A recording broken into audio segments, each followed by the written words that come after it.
साथीहरु नमस्कार। आज चाहिँ मैले राष्ट्रिय तथ्याङ्क कार्यालयद्वारा प्रकाशित गणक तथा सुपरिवेक्षकको विज्ञापनमा छनौट हुनुभएका उम्मेदवार साथीहरुलाई एकदमै उपयोगी र फाइदाजनक हुने चाहिँ भिडियो बनाउँदैछु। अन्तिमसम्म हेर्नुहुनेछ भन्ने आशा पनि छ र तपाईहरुलाई एकदमै उपयोगी हुनेछ यो भिडियो। र अन्तर्वार्तामा चाहिँ डिल गर्दाखेरि साथीहरु हामीले कसरी फेस गर्ने भन्ने केही तरिकाहरु पनि म यहाँनिर भन्न गइरहेको छु।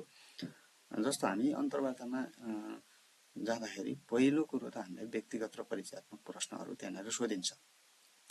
त्यो प्रश्नमा चाहिँ आफूले पहिलो पटक चाहिँ फेस गर्दै हुनुहुन्छ भने तपाईले आफ्नो परिचय चाहिँ एकदमै छोटोमा दिनुपर्छ। जस्तो मेरो नाम डडड हो भनेर, त्यसपछि तपाईको ठेगाना म यहाँको स्थायी बासिन्दा हुँ भनेर तपाईले गाउँपालिका, जिल्ला र वडा नम्बर भन्न सक्नुहुनेछ र आफ्नो शैक्षिक योग्यतामा चाहिँ मैले डडड विषयमा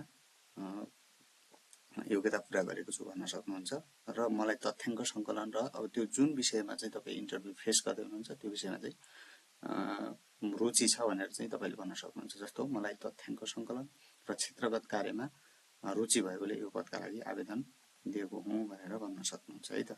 त्यस्तै तपाईले चाहिँ अर्को प्रश्न हुन सक्छ, तपाई यो कामको लागि किन उपयुक्त हुनुहुन्छ त तपाई नै भनेर चाहिँ पनि प्रश्न गर्न सक्नुहुन्छ।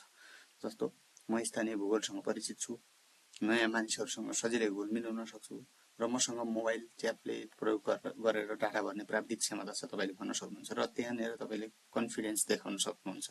म धैर्यवान छु र तोकिएको समयभित्र शुद्ध विवरण संकलन पनि गर्न सक्छु भनेर तपाईले भन्न सक्नुहुन्छ। र अर्कोमा छ पद सम्बन्धी प्राविधिक प्रश्नहरु। त्यसपछि तपाईले गर्ने कामसँग रिलेटेड केही प्रश्नहरु सोधिन्छ।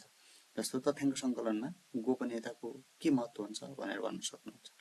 त्यस्तो भन्नुभयो भने चाहिँ तपाईले तथ्याङ्क अनुसार उत्तरदाताले दिएका व्यक्तिगत वा व्यावसायिक विवरणहरु गोप्य राखिनुपर्छ भनेर भन्न सक्नुहुन्छ। यी विवरणहरु व्यक्तिगत रूपमा सार्वजनिक नगरी समग्र रूपमा मात्र प्रकाशित गरिन्छ भनेर चाहिँ भन्न सक्नुहुन्छ। गोपनीयताको ग्यारेन्टी दिएपछि मात्र मानिसहरुले सही सूचना दिन्छन् भन्ने कुरा पनि तपाईले राख्न सक्नुहुन्छ। र अर्को रहेको छ गणक र सुपरिवेक्षकको मुख्य भूमिका के हो त? तपाईको काम के हो? तपाईको कामको बारेमा पनि तपाईले जान्नुपर्ने हुन्छ। जस्तो गणक घर घर वा व्यवसायमा पुगेर सोधपुछ गर्ने र फारम भर्ने काम हुन्छ गणक। र सुपरिवेक्षक काम हुन्छ गणकको कामको अनुगमन गर्ने, निरीक्षण गर्ने, त्रुटिहरु सच्याउने र तथ्याङ्कको गुणस्तर क्वालिटी चाहिँ सुनिश्चित गर्ने चाहिँ सुपरिवेक्षकको काम हुन्छ। र अर्को काम हुन सक्छ साथीहरु, अहिले यो कम्प्युटर एसिस्टेड पर्सनल इन्टरभ्यु भन्ने छ, कापी भनेर भनेको छ CAPI। त्यो भनेको के हो भनेर भन्न सक्छ। जस्तो कागजको फारमको सट्टा मोबाइल, ट्याब्लेट वा ल्यापटप जस्ता डिजिटल उपकरण प्रयोग गरेर तथ्याङ्क संकलन गर्ने विधिलाई CAPI computer assisted personal interview भनेर तपाईले भन्न सक्नुहुन्छ। यो पनि जान्नु होला। र अर्को छ व्यावहारिक र चुनौतीपूर्ण प्रश्नहरु। यहाँ च्यालेन्जिङ प्रश्नहरु तपाईले चाहिँ सोध्न सक्नुहुन्छ। जस्तो यदि कुनै उत्तरदाताले विवरण दिन इन्कार गरेमा के गर्नुहुन्छ? तपाई त गणक हो, तपाई गएर त्यहाँनेर प्रत्यक्ष रूपमा तपाईले चाहिँ फेस गर्न पर्ने हुन्छ यस्ता कुराहरु। जस्तो यस्तो प्रश्न सोध्नु भयो भने तपाईले यसरी उत्तर दिन सक्नुहुन्छ। जस्तो सुरुमा म आफ्नो परिचय पत्र देखाउँछु।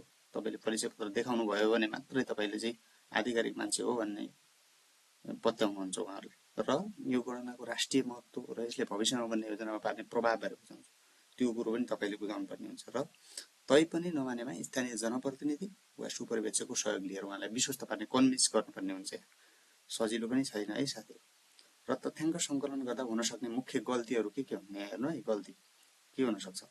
उत्तरदाताको कुरा राम्ररी नबुझी अनुमानको भरमा भर्नु। तपाईले अनुमानको भरमा भर्नुभयो भने डाटा विश्वसनीय हुँदैन। र इकाइहरुमा झुक्किनु, जस्तो रोपनी र बिगा र केरमेट हुनु, डिजिटल फारममा गलत बटन थिचिनु, यी चाहिँ मुख्य तपाईका गल्तीहरु हुन सक्छन्। यसलाई चाहिँ तपाईहरुले एकदमै कन्सर्न भएर भर्नुपर्ने हुन सक्छ। र अर्को छ आर्थिक गणना विशेष। आर्थिक गणनामा कस्ता इकाइहरुको विवरण संकलन गरिन्छ भनेर सोध्न सक्छ। जस्तो दर्ता भएका वा नभएका सम्पूर्ण पसलको हुन्छ, उद्योग कल कारखाना, सेवा प्रदायक संस्था भए, हस्पिटल, स्कुल र व्यवसायिक क्रियाकलाप गर्ने घरधुरीहरुको विवरण तपाईले संकलन गर्नुपर्ने हुन सक्छ। र अर्को प्रश्न सोध्न सक्नुहुन्छ, तपाईको क्षेत्रको मुख्य आर्थिक क्रियाकलाप के हो भनेर। यसमा चाहिँ तपाईले आफ्नो क्षेत्र अनुसार कृषि, पर्यटन, वैदेशिक रोजगार आदि भन्न सक्नुहुन्छ है त।